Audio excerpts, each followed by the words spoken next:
Hi everyone, मैं आपका दोस्त साहिल स्वागत करता हूं अपने चैनल पे। आज की वीडियो में अनबॉक्स करेंगे वन प्लस। आज की वीडियो में अनबॉक्स करेंगे Asus Zenfone 8 मिनी। जो एक छोटा सा मिनी सा फ़ोन हमारे पास आया है 28 मोबाइल की तरफ से।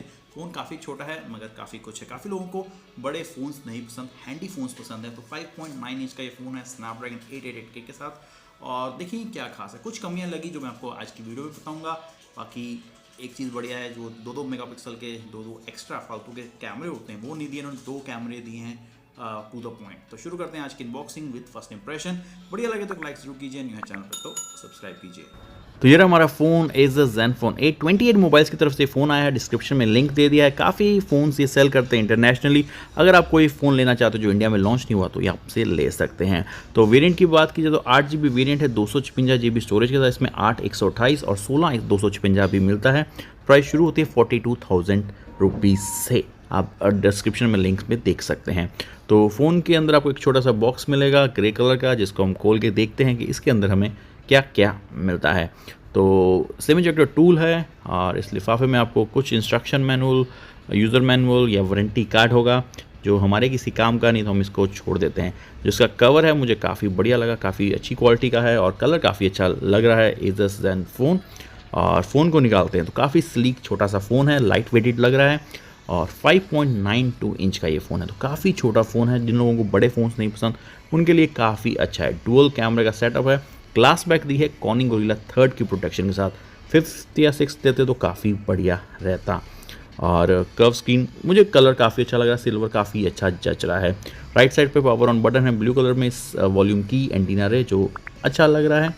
टॉप की बात कीजिए तो 3.5 mm ऑडियो जैक, एक फ्लैगशिप फ़ोन में बहुत देर बाद देख रहे हैं। 8.9 mm थिकनेस है इस फ़ोन की और कुछ एंटीना रेज। बॉटम में आपको type C charging port, stereo speaker और सिम ट्रे मिलती है। तो सिम ट्रे में आपको दिखा देता हूँ। इस फ़ोन में आपको माइक्रो SD कार्ड का सपोर्ट नहीं मिलता, अब सिर्फ 2 नैनो सिम का सपोर्ट मिलता है। तो 256GB हायर स्टोरेज वेरिएंट है। UFS 3.1 ये फ़ोन सपोर्ट करता है। चार्जर की बात कीजिए तो 30 वॉट का चार्जर मिलता है आपको और 4000 mAh की बैटरी है। तो मेरे को बैटरी बहुत कम लगी, 2021 में 4000 mAh की बैटरी बहुत ही कम है। और आपको पता है Asus के फ़ोन बैटरी बैकअप में इतने अच्छे नहीं होते। Type C to type C charging cable भी मिलती है जो एक अच्छी चीज़ है। तो फ़ोन का वेट देख लेते हैं कितने ग्राम्स का ये फ़ोन है। मुझे तो काफ़ी हल्का सा लग रहा है, तो 170 ग्राम का फ़ोन है। तो काफ़ी छोटा और काफ़ी स्लीक लाइट फ़ोन दिया गया है। फ़ोन को ऑन करते हैं। 5.92 इंच का ये फ़ोन है। कॉर्निंग गोरिल्ला विक्टस की प्रोटेक्शन मिलती है। 120 हर्ट्ज़ का रिफ्रेश रेट मिलता है। इसमें HDR10 का सपोर्ट है। 1100 निट्स पीक ब्राइटनेस मिलती है और सुपर एमोलेड पैनल मिलता है। सिंगल पंच होल के साथ आता है जो मेरे हिसाब से काफ़ी बढ़िया लोगों को डिस्प्ले लगेगी इसकी। और Asus के फ़ोन काफ़ी अच्छे माने जाते हैं। तो फटाफट हम सेटअप कर लेते हैं और देखते हैं। तो इस फ़ोन में आपको इन डिस्प्ले फिंगरप्रिंट सेंसर भी मिलता है, तो मुझे काफ़ी बढ़िया लगता है, better than side mounted fingerprint sensor. तो हम लगा लेते हैं और इसके बाद हम आगे भी देखेंगे, ट्राई भी करेंगे कितना तेज़ है। साथ में इस फ़ोन में आपको फेस अनलॉक भी मिल जाता है, तो वो भी हम सेटअप कर लेते हैं। तो यहाँ पर हमारा फ़ोन ऑलमोस्ट सेटअप हो चुका है, जैसे आप देख सकते हैं। छोटा सा स्लीक सा प्यारा सा फ़ोन है ये। फ्रंट में आपको कॉर्निंग गोरिल्ला विक्टस की प्रोटेक्शन मिलती है, प्लस ये phone IP68 water and dust resistant है, जो मेरे हिसाब से काफ़ी बढ़िया है। साथ में इसके अबाउट फ़ोन के बारे में पढ़ लेते हैं। तो इसमें आपको मिलेगा Android 11 जो लेटेस्ट है, जो मेरे को काफ़ी बढ़िया लगा। प्लस आपको डिस्प्ले की बात करते हैं तो इसमें आपको हाई रिफ्रेश रेट मिलता है। 3 रिफ्रेश रेट की ऑप्शन मिलेगी आपको, 60 हर्ट्ज, 90 हर्ट्ज और 120 हर्ट्ज। तो मुझे काफ़ी बढ़िया चीज़ लगी है। अब बेंचमार्क ट्राई करते हैं। Antutu से शुरू करेंगे और देखेंगे बेंचमार्क के हिसाब से क्या है। स्नैपड्रैगन 888 वाला प्रोसेसर है, तो लेटेस्ट स्नैपड्रैगन का फ्लैगशिप प्रोसेसर दिया गया है। और डिस्प्ले क्वालिटी की बात की जाए तो मुझे काफ़ी बढ़िया लगी। सुपर एमोलेड पैनल है, HDR10 का सपोर्ट है और 1100 निट्स पीक ब्राइटनेस, जो काफ़ी बढ़िया है। जो पंच होल है मुझे थोड़ा बड़ा लगा, ब्रिजल्स बहुत ज़्यादा है, विद चिन बहुत बड़ा है।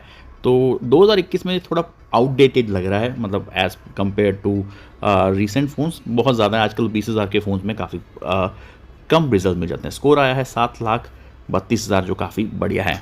इसके बाद हम देख लेते हैं Geekbench 5 का स्कोर। तो Geekbench में CPU बेंचमार्क ट्राई करते हैं और देखते हैं क्या स्कोर आता है इसका। तो सिंगल कोर 1119 और मल्टी कोर 3306, तो काफ़ी बढ़िया स्कोर है।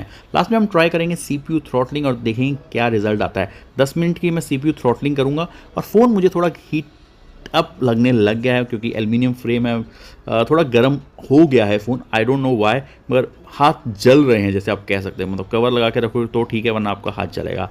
काफ़ी बढ़िया परफॉर्मेंस चल रही है अभी तक CPU थ्रॉटलिंग की, मतलब ज़्यादा फ्लक्चुएशन नहीं हो रही है। बाकी हमें 10 मिनट के बाद पता चलेगा एग्जैक्ट रिजल्ट।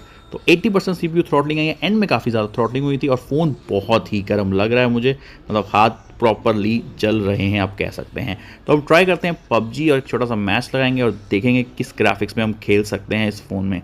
तो ग्राफिक्स की बात की जाए तो सबसे पहले हमें ग्राफिक्स मिल जाते हैं स्मूथ प्लस एक्सट्रीम, और इसमें आपको अल्ट्रा HD का भी सपोर्ट मिलता है। तो 90 हर्ट्ज़ का नहीं मिलता, जो ठीक है, अल्ट्रा HD विद अल्ट्रा मिल जाता है। तो एक छोटा सा गेम प्ले लगाते हैं और देखते हैं performance.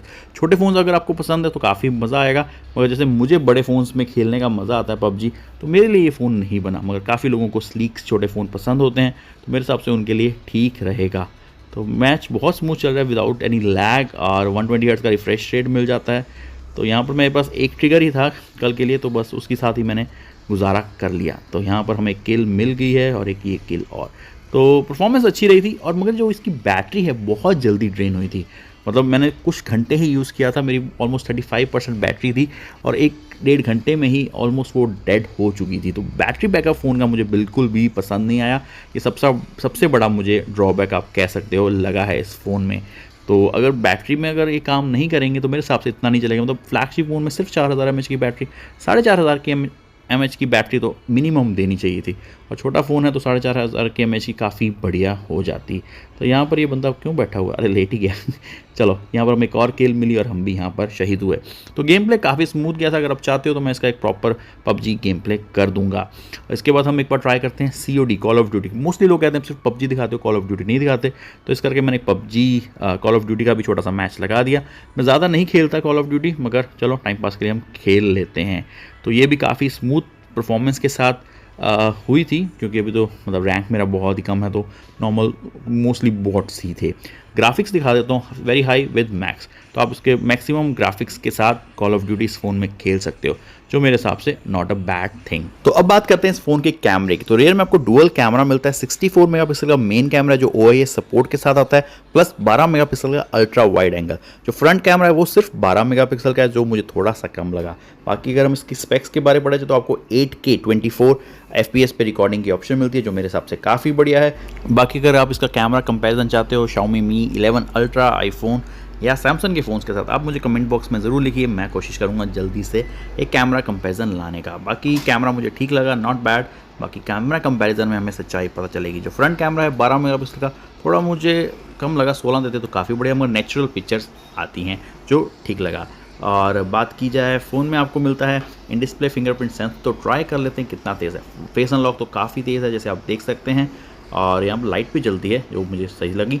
Plus in display fingerprint sensor भी बहुत ही बढ़िया परफॉर्म करता है। बाकी आपको कैसा लगा ये फ़ोन, आप मुझे कमेंट बॉक्स में ज़रूर बताइए। और अगर आप मुझे ट्विटर पे फॉलो नहीं करते तो मैंने लिंक दे दिया है डिस्क्रिप्शन में। साहिल करोबरी ट्विटर आईडी का नाम है, आप वहाँ जाके सर्च भी करके मुझे फॉलो कर सकते हैं। मैं रेगुलर अपडेट देता रहता हूँ अपने बारे में, या कुछ जो टेक लीक्स आते हैं उसके बारे में। यहाँ मैंने स्लो मोशन में आपको दिखाया है, मैंने 120 हर्ट्ज़ का रिफ्रेश रेट किया था कि कैसा, थोड़ा मोटा लैग लगा मुझे, मगर ओवरऑल ठीक लगी परफॉर्मेंस। और जो डिस्प्ले है उसके बारे में बात करी जाए तो सुपर एमोलेड पैनल दिया गया, HDR10 का सपोर्ट है। पीक ब्राइटनेस भी काफ़ी मुझे बढ़िया लगी। और बस एक चीज़ मुझे अच्छी नहीं लगी, जो इसकी ब्रिजल्स और चिन है काफ़ी बड़ा, मतलब काफ़ी बड़े हैं। एक तरह से फ्लैगशिप फ़ोन है, आजकल मिड रेंज में ब्रिजल्स बहुत छोटे हो गए हैं, चिन बहुत कम हो गई है, वो चीज़ पसंद नहीं आई। वरना कलर, सैचुरेशन सब कुछ काफ़ी बढ़िया लगा एमोलेड, सुपर एमोलेड पैनल के साथ। ओवरऑल बात की जाए फर्स्ट इंप्रेशन की, फ़ोन में हीटिंग इशू मुझे फील हुआ। बैटरी बहुत जल्दी ड्रेन होती है और बैटरी बहुत कम लगी 4000 mAh की।